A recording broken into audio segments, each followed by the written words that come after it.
Good morning. Thank you for joining today's policy webinar, Communicating Policy Issues with Story Maps. I'm Lauren Lipovic, Head of Esri Public Policy.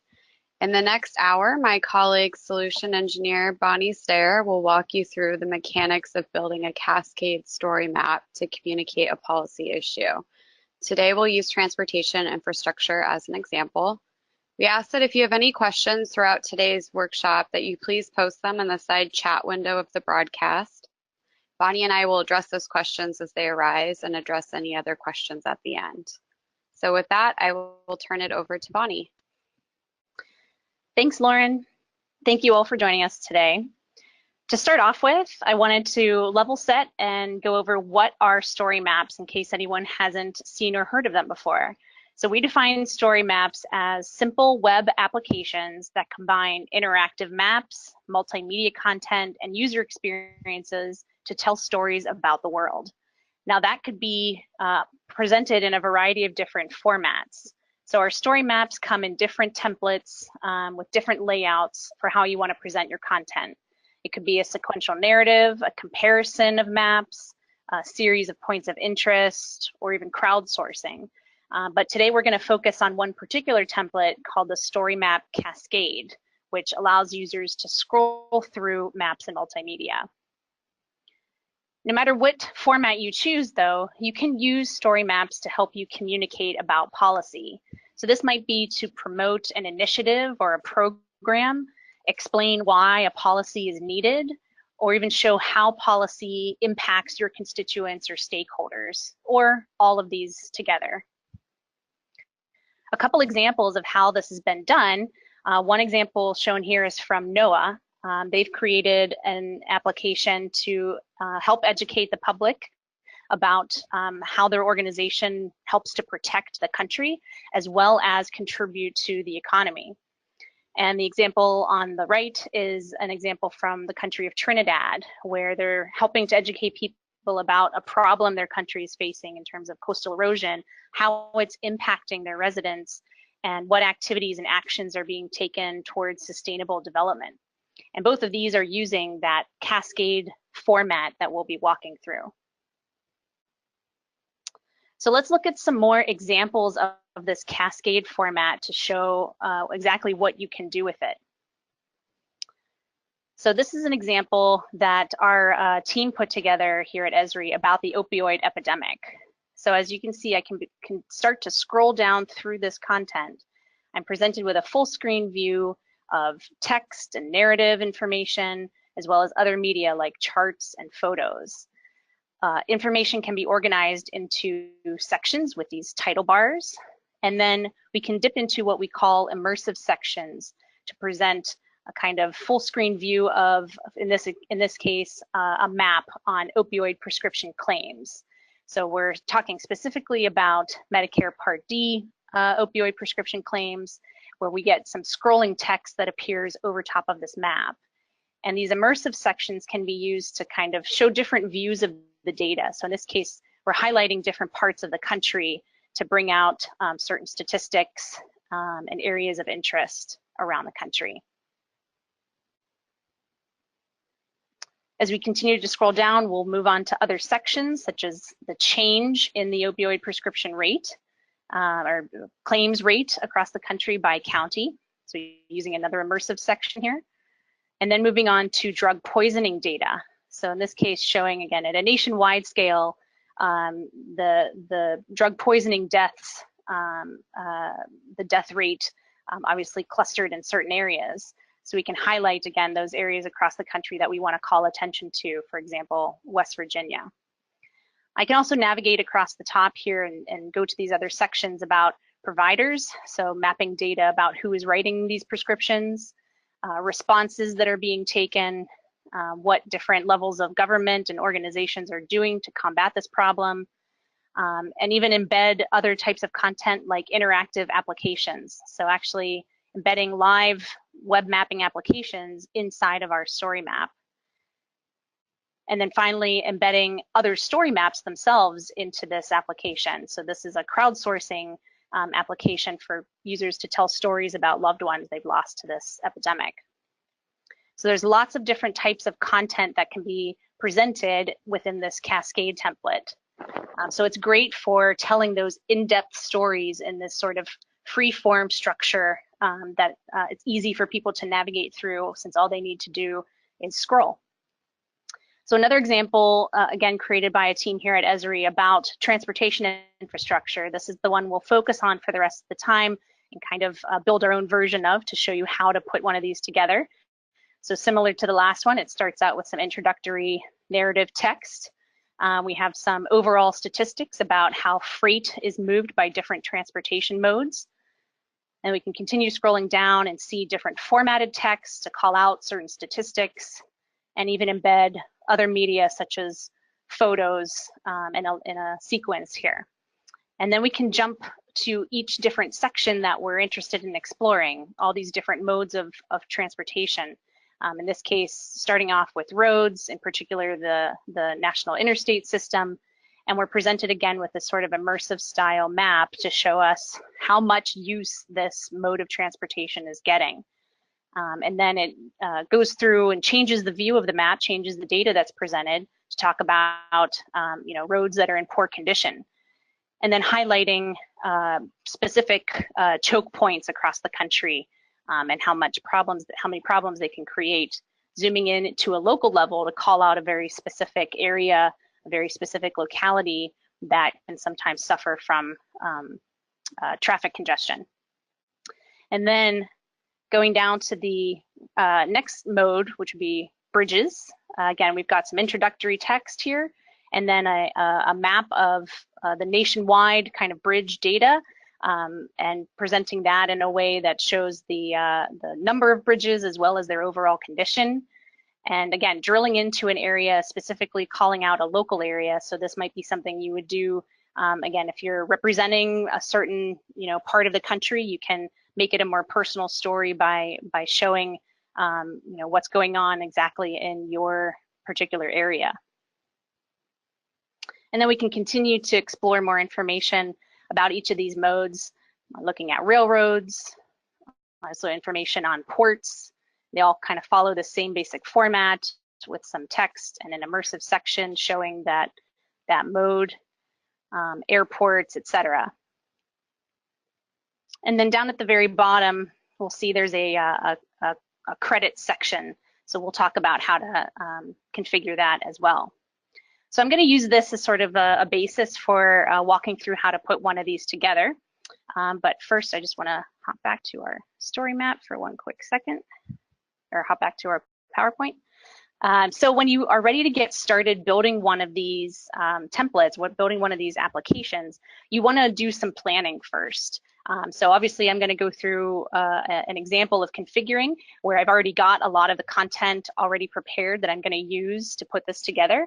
But in reality, most of your work will probably be done up front of actually configuring the application itself. Planning what it is what the story is that you want to tell. What are those overall sections? How do you want to present that information? Obviously with this transportation infrastructure example, it's lends itself very well to segmenting things by the different transportation modes, but you may have to get creative about what are the overall themes that you're going to be presenting. Maybe it's a problem, actions, and results, as opposed to just kind of lines of business, if you will. So once you've got a plan and sort of a storyboard, if you will, for your application, then you want to think about the actual content that you're going to present. So this is probably going to include some web maps. You don't have to put any maps into your application, and they don't have to be dynamic web maps, but obviously we love to see those. So you'll have to pull together whatever mapping content you're going to need. You can either leverage existing maps that already are out there in the online system, but probably you want to think about building your own content, just so you have complete control over the visualization of the data and pop-ups and things like that. So just be aware that there's probably going to be some legwork to be done in terms of combining all the data layers that you want and getting them visualized the way that you want.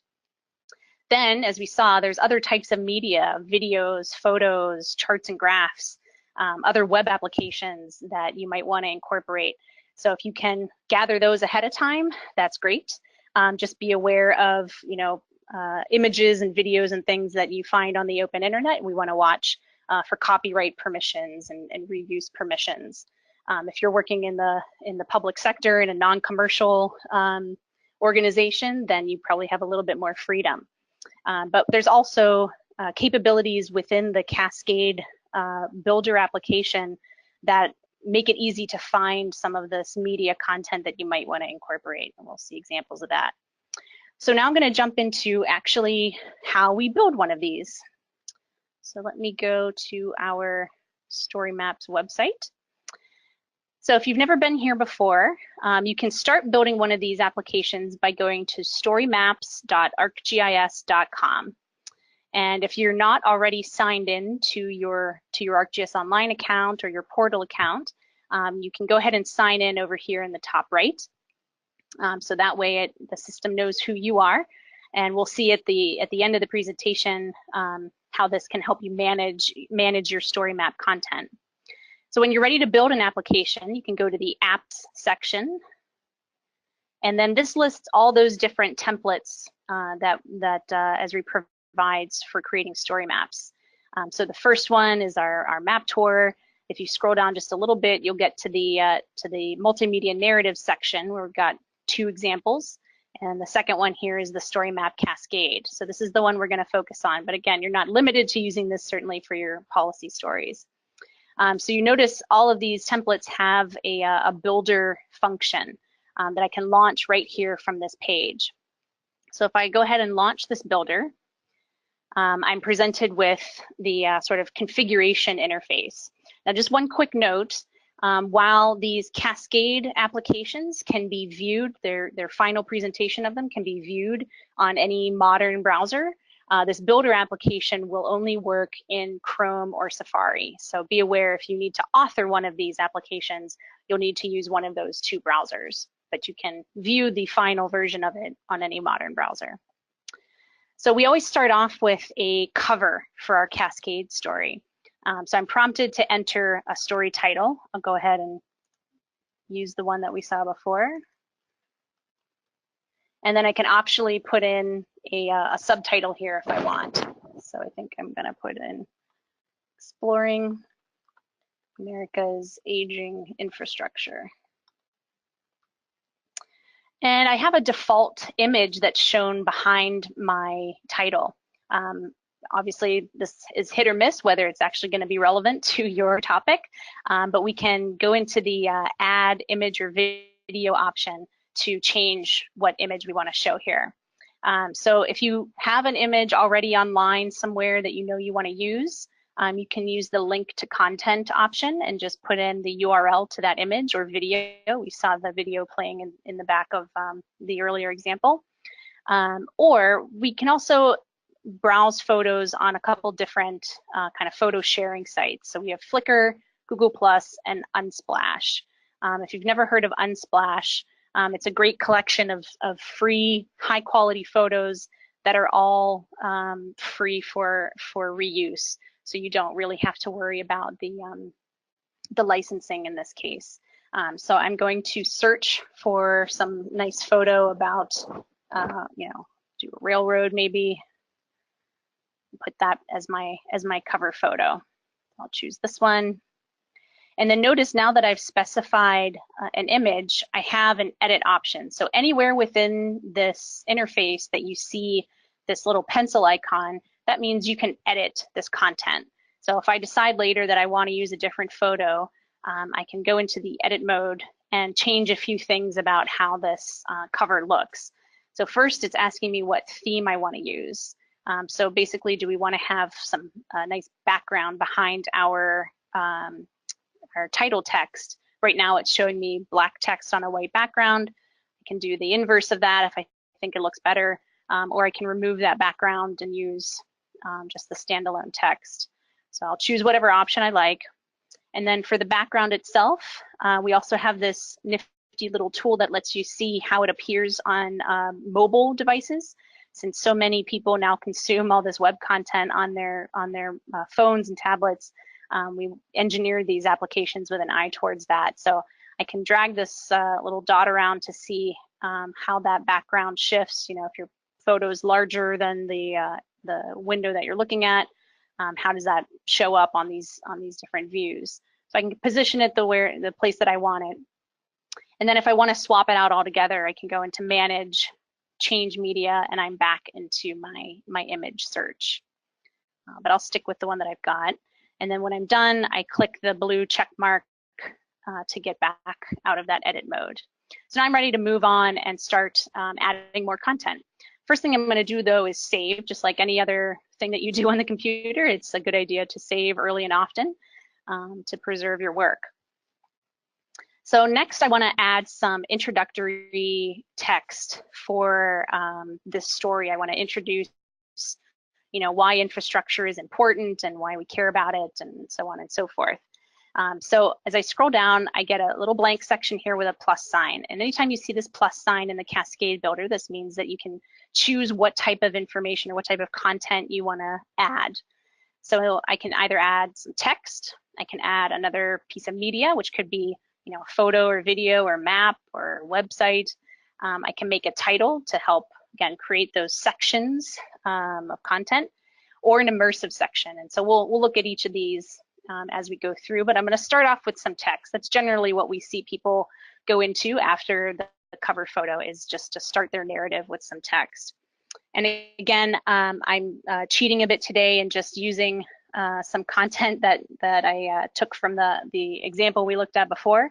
So I'm just copying and pasting some text in here rather than typing it in. You might find that easier as you build your template or you storyboard your application. You might find it easier to kind of edit all your narrative text somewhere else first and then copy and paste it in. That works, or you can type it directly into this interface.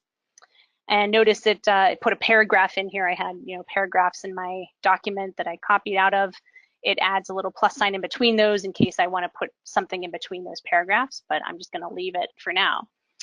So after this text, I want to insert a chart, that shows the amount of freight that's moved by these different transportation modes. So I'm going to click this plus sign underneath, and this time I'm going to add in some media. So I just want to note that in this body of the Cascade, I can pretty much add in any type of media I want, right? We have photos, we have linked content like other photos or videos from the web, or a web page, web application that you might want to load in, as well as content coming from the ArcGIS system, meaning maps.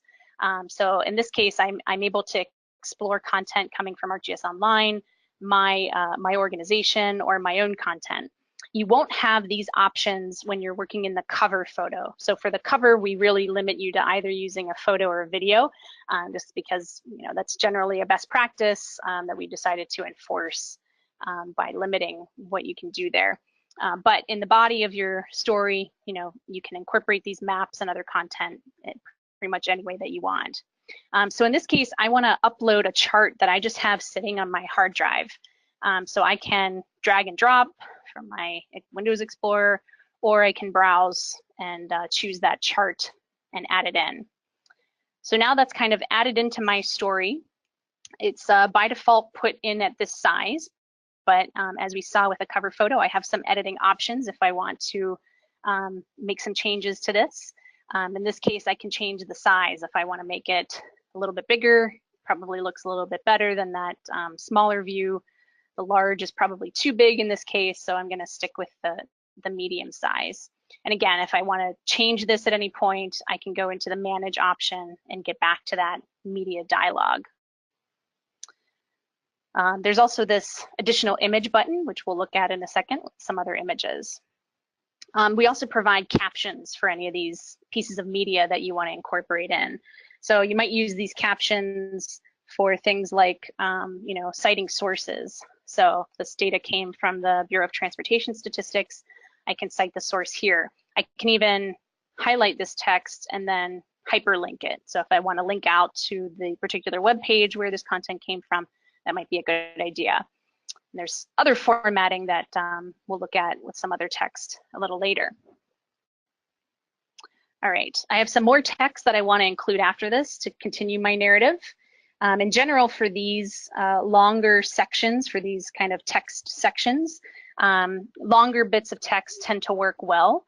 So rather than having, very small chunks of text that are constantly interrupted with other media, these longer blocks of text are good for drawing people into your story. So just a recommendation there. So here I've got kind of 3 paragraphs of content of text, but I want to highlight this one and I want to call it out. I want people to pay attention to this particular statistic. So I can highlight it and maybe I can, make it bold or something like that. But if I just kind of click into that element, I have some other text formatting options I can use. So we can make text, different levels of header style. In this case, I'm going to go ahead and just make it a quote. So it kind of sets it off with this kind of vertical bar, formats it differently with the italics and different font. So it draws people's eyes to that. So you can think about other ways that you might want to format your text to present it in a way that focuses people's attention, if you will. All right, so then I'm just going to add in a couple more photos to this to kind of echo the different modes of freight transport. So again, I'm going to go back into my media picker. And in this case, I'm going to look for some photos on Flickr for these 3 different modes of trucking, shipping, and rail. Flickr, we can either browse all the public-facing content, or if you have a Flickr account and you want to use your own photos, you can sign in. And we also have a license picker. So if we want to make sure that we're using appropriately licensed photos, we can do that. I'm going to search in the public domain just to be extra safe. And I'm going to first look for something around shipping industry. So I'm going to find a nice picture here of some sort of cargo ship that I can add. That looks good. So I want to add another image right next to this one. This is where I can use this plus option. So this will put another photo right next to the one that I'm working with rather than below it, making my story kind of longer in that sense. I just want to line them up horizontally. So I'll look for some sort of truck to put in.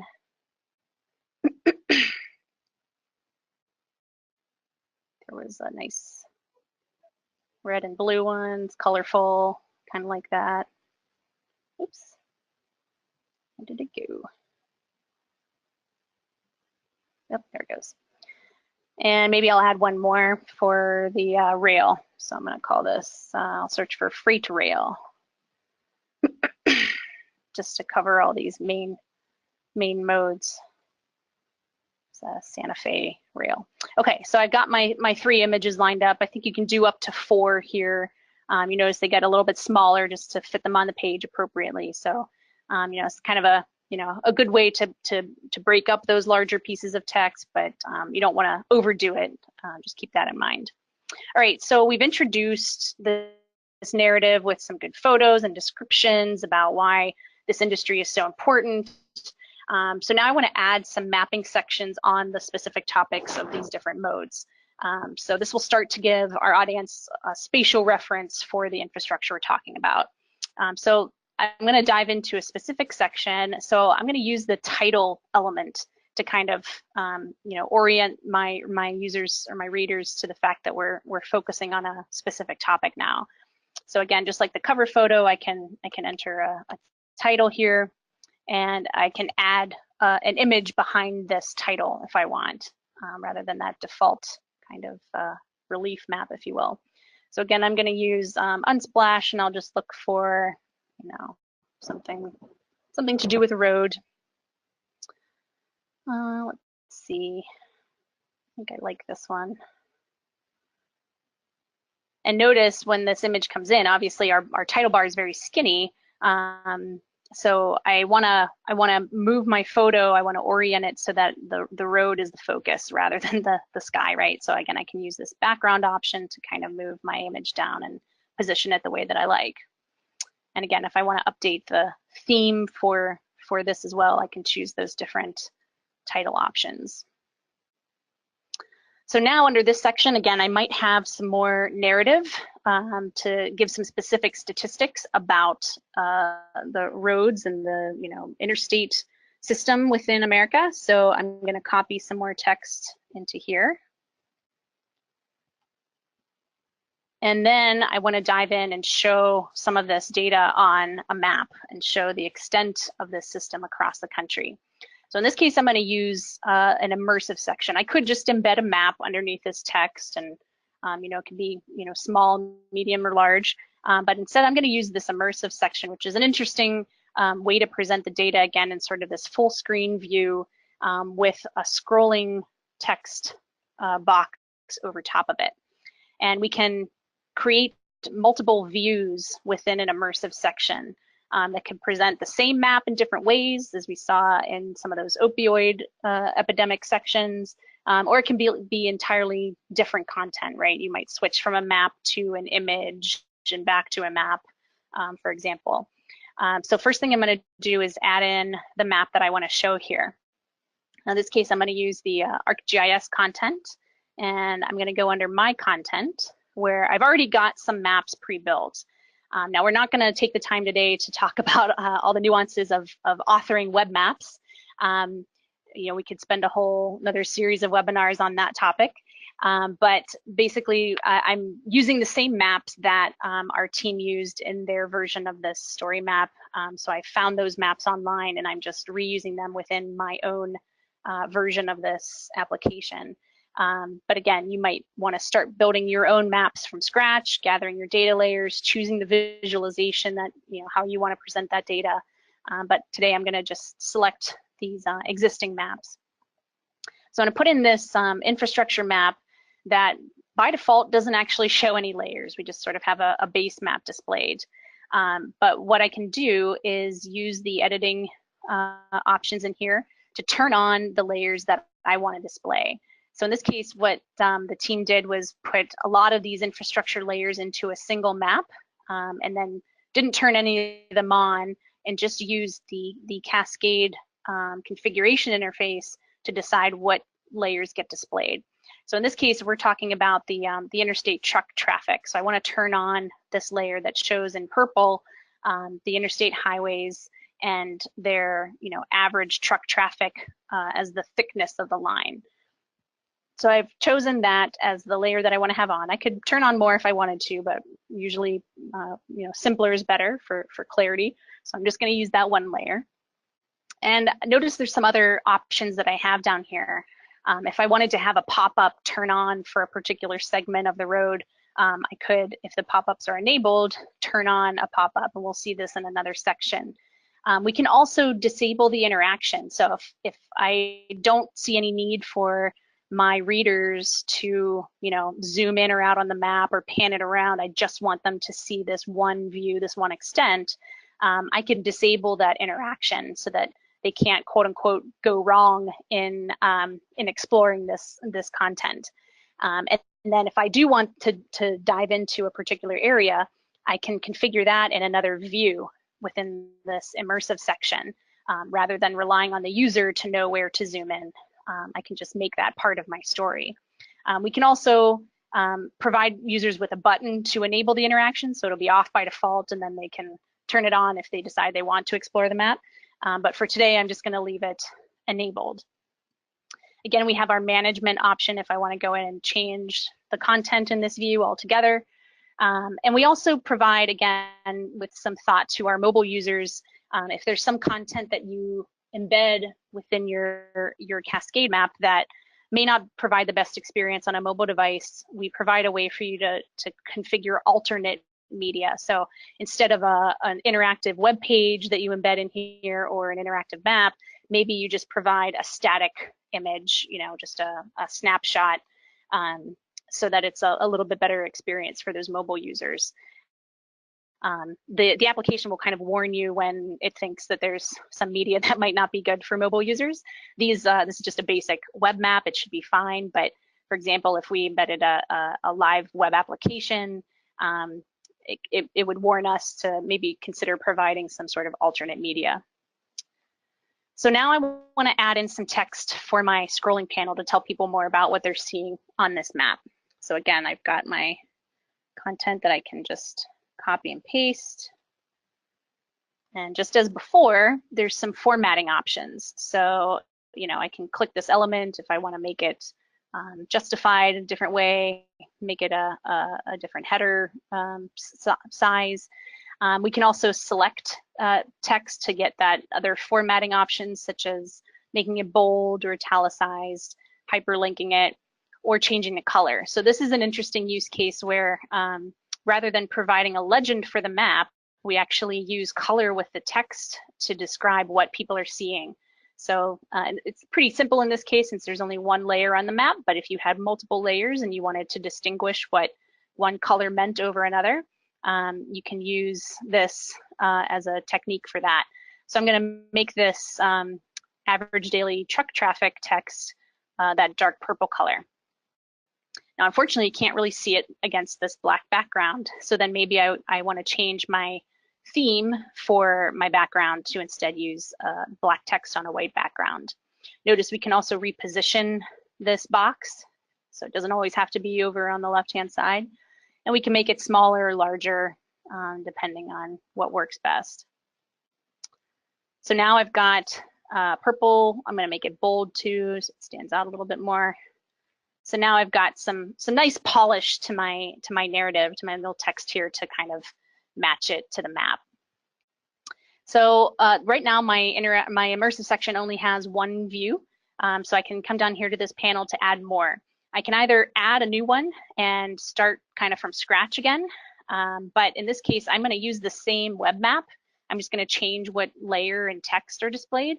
So I'm going to just duplicate it. So I'm basically going to make a copy of the view that I already have and then edit it. So I'm going to go into edit mode for this view.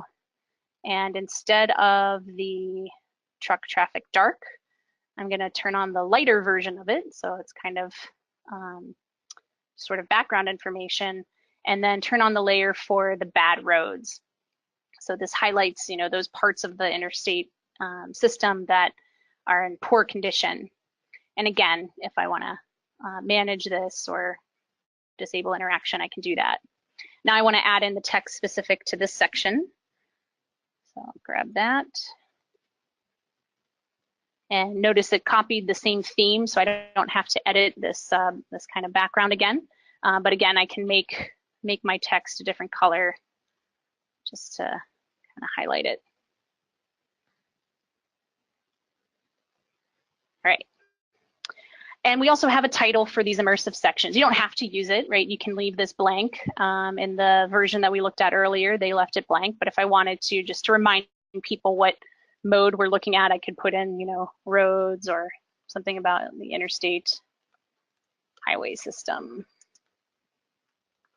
et cetera, et cetera. And just as before, we can configure a theme for it as well. So I've got two views here. The example we looked at earlier kind of dove into some more content for this particular piece, highlighting those choke points and zooming into Atlanta. I'm just gonna, for the purposes of time, keep moving on here. So underneath this immersive section, we might have, again, we might kind of come up, take a breath from the immersive section and have a little bit more narrative to finish off this section on roads. So again, I might have some more text to paste in here. And then once I'm finished with the road section, I can continue to move on to my next section, which was bridges. So don't worry, I won't build every single one of these modes today. I'm just gonna finish up with bridges, and then we'll talk about some other aspects of this application. But just so you get the sense of how easy it is to put one of these together, I'm gonna continue with one more section here on bridges. So I'm gonna add in my title for my next section, configure the media that I want behind it. So again, I'll use Unsplash. It's a nice one of Golden Gate. Again, if I want to reposition it, make the bridge a little bit more centered, I can do that.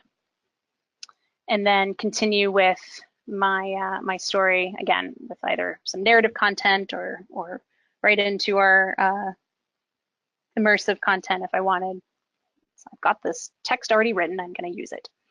All right, so for this immersive section, again, we'll kind of follow that same pattern of adding in a map. So I've got another map in my content for the bridge infrastructure.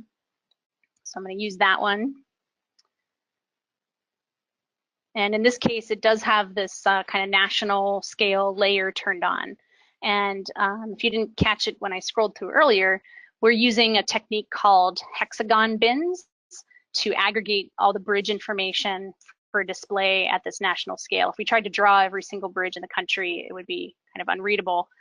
So what we've done is taken kind of equal area hexagon bins and counted up the number of bridges in each, and that determines the size of the hexagon bin. And then the color indicates the sort of general condition of bridges in those areas. So darker being a more critical condition, if you will. So again, I have some scrolling text to put in here. Let's see. Put in this, and then I want to continue this story with another view of this data where I'm going to zoom in to New York. So we want to highlight a particularly bad area for the condition of bridges being around New York. So again, I'm going to duplicate the view that I already have since I'm going to use the same map. But in this case, I want to change the extent that we're viewing. So I'll go into edit mode and I'll just kind of pan and zoom my map in. I'll leave the same layer turned on, or leave the layer visualization as the web map had set it up. Let's see, I think this is a good level. So I'm going to kind of highlight New York here. I know my scrolling bar is going to be here on the left-hand side, so I'll kind of position New York over here on the right. And then maybe I want to highlight, I want to show the pop-up for one of these hex bins. So just giving you some description about the bridges in this particular area.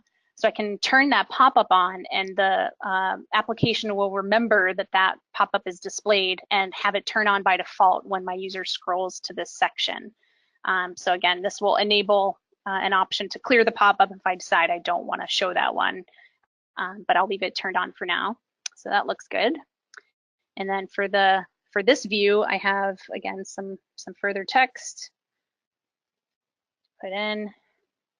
And generally, I mentioned for those other narrative sections of text, it's good to have a decent amount of text there. Don't chunk it up too much. But for these scrolling sections, it's recommended to keep your text shorter just so that you don't kind of overrun the length of this page and force your users to kind of scroll in this box within the larger application. So try to keep this text small. So I'm going to do one more view where we zoom in a couple more times to the individual bridge level. So once we get down to a large enough scale, we'll be able to see those individual bridges. So again, I'm going to duplicate my view, and for this one, I'm going to zoom in even further. I'll clear that pop-up, and I'll keep zooming in. I think it's in Brooklyn that they call out a series of bridges that kind of 3 in a row. So these are the individual bridge points now that we can see on the map. And again, sized by, I believe, the average traffic, and then the condition is the color. So I'm gonna, again, click on one of these kind of 3 bridges in a row here that have been structurally deficient and probably need some attention. And again, I'll put in my last bit of text here. All right. Make sure I save. So again, I can configure a title, change my theme behind my scrolling text. But the idea here is that, we start out at a national view, and then as the user scrolls down, it automatically zooms into an area that we want to highlight. Again, focusing content on a particular area. If you serve a particular area, you can make your stories a little bit more personal by, doing this sort of thing. So now I've got this immersive section on bridges. Again, I might have some last little narrative text here to wrap up this section, and then continue on and continue building this out for each of those other modes. So again, depending on the type of story that you're telling, You might have these sections such as this that follow the same sort of pattern, but your sections might be completely different from one another and involve, different types of media in different sections. Maybe some have maps, maybe some don't. It just really depends on the story that you want to tell. All right, so lastly, one of the things you might want to add to your map is what we call a credit section. So once you've added, something other than the cover, once you've got some other content in there, you'll have the option to add this credit section. And as you saw, it just kind of puts this little kind of bottom footer onto your application where you can do things like cite sources or give, special thanks. You might cite, photos or other media, as well as data for your maps. You might, credit your sources there. You can put some sort of title text up here if you wanted to. You might say like credits or credits and thanks or something like that. And then for each of the things that you want to cite, you have a content side and a source side. So I might say, cover photo. Even though I don't need to cite it, I can say that this is from Unsplash. And for the source, you can provide a link if you want to hyperlink. Maybe you got it from some photographer's website and you want to, credit them and point people to their website. You can do that. The little trash can will appear if you want to remove an entry, and you can add as many as you need to cite your sources. I might say data, U.S. Federal Highway Administration, something like that. So feel free to use that. If you've cited your sources, kind of in line. So we saw up at the top with the the freight chart, I put the source underneath here. You can do that if that works. If, for example, all of your photos come from a single source rather than putting that source in every time you use one of their photos, you could just make an entry down here and kind of keep it a little bit more concise that way. So either way works if you want to cite it sort of as you go or down here in the credit section. So the other part of this configuration interface that I haven't talked about yet is over here on this sort of contents panel. As I was building out each of these sections, you probably noticed it gets added over here to this list. So this is one way for me as an author to kind of easily navigate around my story rather than having to scroll up and down to get where I want. If I need to make changes, I can just click the element that I want and it will take me there. So, it's a kind of handy navigation. I also am provided an option to organize. So if I wanted to reorder something, if I decided, this piece of text needs to be above the immersive section, I can move it and then save my changes when I'm done. The other options up here, obviously we have our save button, our sharing options. Right now, by default, everything you create in the ArcGIS system is private to you. I can choose to share it with my organization or publicly. I'm actually going to show these options in the My Stories interface as another way to manage all your content. This will launch the application. So if I want to see what it looks like to an end user, not in the configuration interface, I can launch it and start scrolling through to make sure that it all appears the way that I expect it to, and I'm not missing anything or need to reconfigure anything. Then we have also settings that we can configure. So there's not a ton, but we can update the logo. So rather than the Esri logo appearing by default up here in the upper left-hand corner, we love the free promotion, but in general, we recommend that you change this. You can remove it altogether, or you can change it to something for your organization, right? It helps to brand it, helps to make it more authoritative. So we can edit this and provide, a URL. Again, if you've just got a organizational logo or seal that's, somewhere out on the web, you can put in a link to it, or if you have it, downloaded to your machine, you can browse for it and upload it. We can, obviously change the hyperlink for that image, the little tagline. The tagline appears in the top right. So if you want to change this, redirecting to another website, you can do that. And the sharing button, which will give people options for different social media sharing to help promote the app. But if you don't want that, you can turn it off.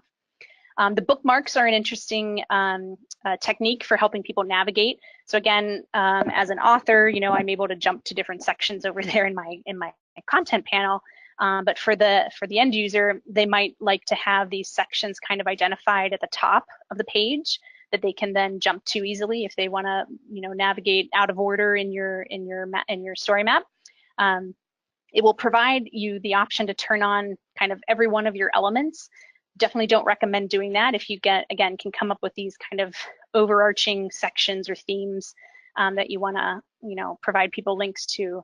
You know, we don't want to provide too many that'll get, you know, cut off and people can't really navigate that way. So obviously in this case, it makes sense to just identify the individual modes, you know, the kind of section titles that people can navigate to and jump to.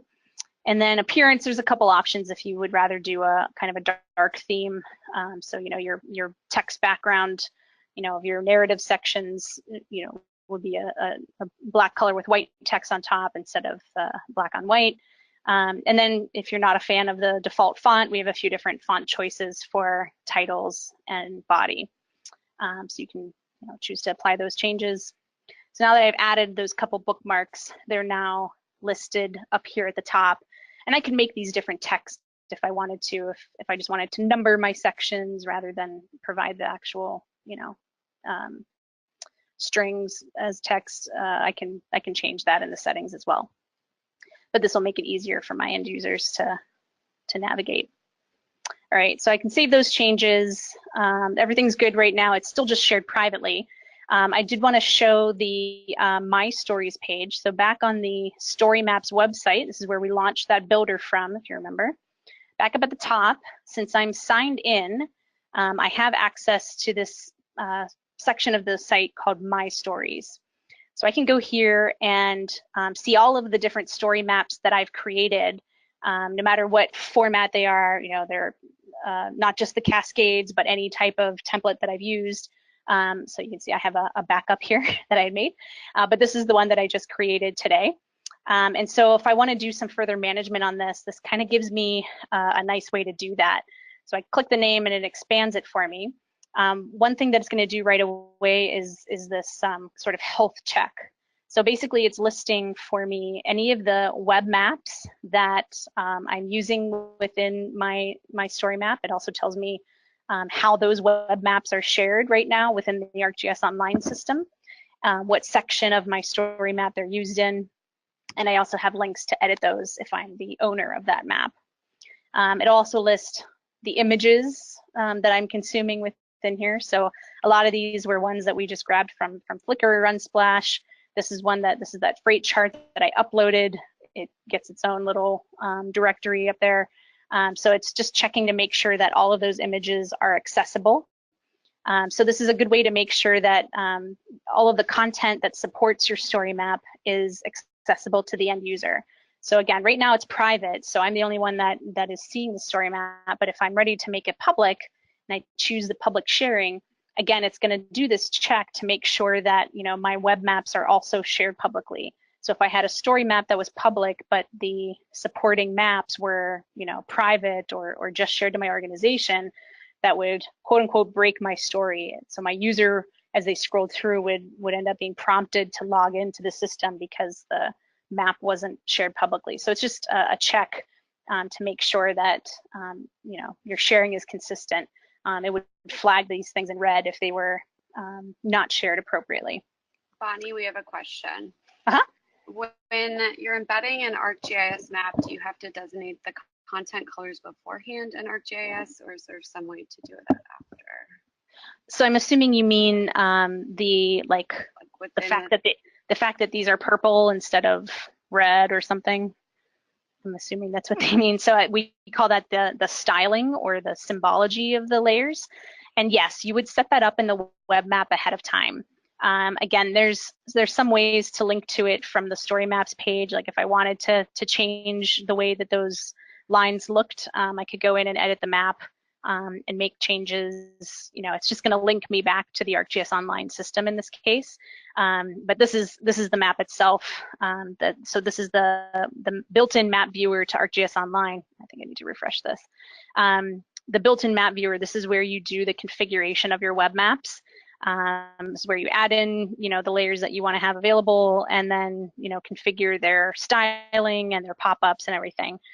So if I wanted to make any changes to the styling, I would do that within this interface, save my web map, and then when I went back into my Cascade configuration, I would see those changes there. So yes, this is the primary interface where you would author and configure the maps themselves. So I hope that answered that question. Just want to point out, from here, if I come back the next day and I want to make changes to my story map, the configuration, the text, whatever it is, this is one way I can do that. I can edit, launch my edit mode from here. It will get me back into that builder mode to make any of those configuration changes. I can also view it from here. And there's also, social media sharing. So if I want to promote this through Facebook or Twitter, I can do that. We also have the option to embed. So if you wanted to take your Cascade story map and embed it onto a public website, you could do that. I would, a word of caution with that is, again, making sure that it still presents it in a way that's user-friendly to your end user. So if your page has a very narrow width to it, where all your content is, and you're trying to shove this story map into it, it may not be the best end user experience. So say the larger the embedding that you can do, the better. We have a few kind of built-in size options, or you can put a custom height and width on there, depending if you work with your web team and figure out what's appropriate. But regardless, whenever you choose a size, you can preview what that looks like. So it'll just launch a little kind of wireframe web page to show you, what that pixel size looks like with your embedded version. So this isn't too bad, but the smaller you get, the harder it's going to be for people to navigate. It'll eventually collapse into sort of a mobile view. The story maps are smart enough, the responsively designed, depending on the the size of the interface that they're being viewed on. But we would always recommend, if you're embedding, to include basically a little hyperlink underneath it. So if you could add some little text underneath it that launches the story map itself in another tab or another full screen mode, that's particularly good for your mobile users to be able to open it in sort of a full screen mode rather than the embedded mode. Or you can simply, just grab the hyperlink and hyperlink it from your website as well. So I just wanted to go over some of those best practices.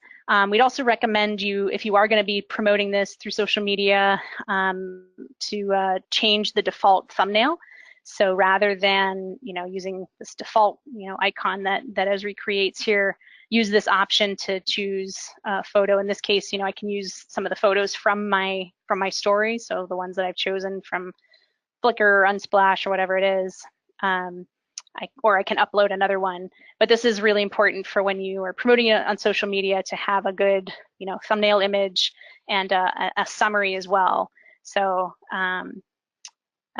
including this summary text here about what this map is, I could say explore infrastructure across America, something like that. So that when it's posted to those social media sites, people aren't left with default empty text and default icons, right?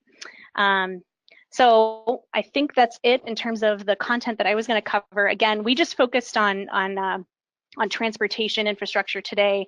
We didn't intentionally, took sort of a neutral tactic on it, didn't really focus too much on any sort of policy stance, but for those of you that work in the policy space or work for policymakers, you might include more content that illustrates particular need for legislation, or how it's impacting certain populations, or whatever the stance is that a policymaker is taking. You can include whatever content you need to support those arguments. But again, today we just focused on this one topic, and hopefully you can get some sense of how broadly these story maps can be used, all the different topics that can be covered with them. I'll make a plug for exploring the gallery. If you're looking for more examples, you can always go to the gallery on the Story Maps website and explore, particular template, versions, examples from certain templates. For example, if you want to see more of these cascades, you can look through that filter. You can also filter it by the subject or the industry. So if you're interested in what the national government is doing with cascade templates, here are those examples for your exploring and enjoyment and generating of ideas for how you can use this template. So thank you very much for joining us today. We have a few minutes. I can take any questions that anyone might have. Lauren, you'll read them out if they're there. There is a question about the size of pictures. Is there a min and max limit? Yeah, so as you saw when we embedded some media, we can kind of change the size for some of these. For example, this freight chart. So the template will kind of take what you give it. If you give it a small image and try and make it big, it'll make it big, but it might not look great, right? It might not be high resolution enough. One good thing about leveraging media from Flickr and Unsplash is that the software will take care of importing the best resolution. So that's one reason I would advocate for maybe using these as sources for images is bringing it'll automatically take the optimal resolution that it needs. I believe the same holds for if you upload an image from your machine, from your local machine. It'll kind of optimize it that way. If you're just linking to an image on the web, that's where you want to be more conscious of what size it is. I'd have to look in the documentation if there are any sort of maximum limits. I don't think I've seen any. If it is very high resolution, you might find that it slows down how quickly the application loads. If you're trying to shove a very high resolution image into a smaller area, that can slow things down. But you might check the back on the Story Maps page, back on the apps page. We saw some other resources here. So there's some FAQs. We might find some information in the FAQs about the ideal image size. So here are some recommended image widths for different parts of the site, right? So they're not hard and fast, but they're recommendations that are listed here. So 2000 pixels for cover images, images used in immersive sections, and the kind of large images embedded in a narrative section. If they're medium or small, we do 1000 pixels. So check out the FAQs, which again, you can get to from the apps page, scroll down to Cascade and go to FAQs. So there's lots of good information built in there. There's also a link to tips, which basically links to a blog post. So if you follow the ArcGIS online blog, the team that creates these templates often posts really useful kind of tips and tricks under that blog, but they're linked here too if you want to kind of get directly to them rather than searching. So is that helpful? All right, any other questions? Doesn't sound like it. All right, just want to leave you with some last resource links. So we mentioned the Story Maps site. If you want to view the other recorded webinars in this series, this is the URL here in the middle to find those. So this is the 4th webinar in our policy series, so you can go back and view the earlier ones at that link. Please also visit our GIS for Policy page at the bottom link here as well. So thank you all for joining us today, and have a good rest of the day.